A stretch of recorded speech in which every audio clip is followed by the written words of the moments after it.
রাধে রাধে।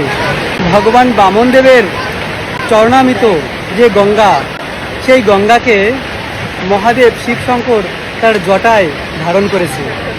সেই পাহাড়েই রয়েছে মহাদেবের সেই জটা থেকে নেমে এসেছে সেই গঙ্গা।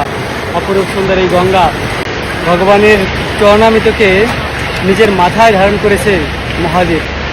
দর্শন করুন আপনারা এই গঙ্গাকে, ভগবানের চরণামিত। পাশেই রয়েছে জাহ্নবী ঝুলা।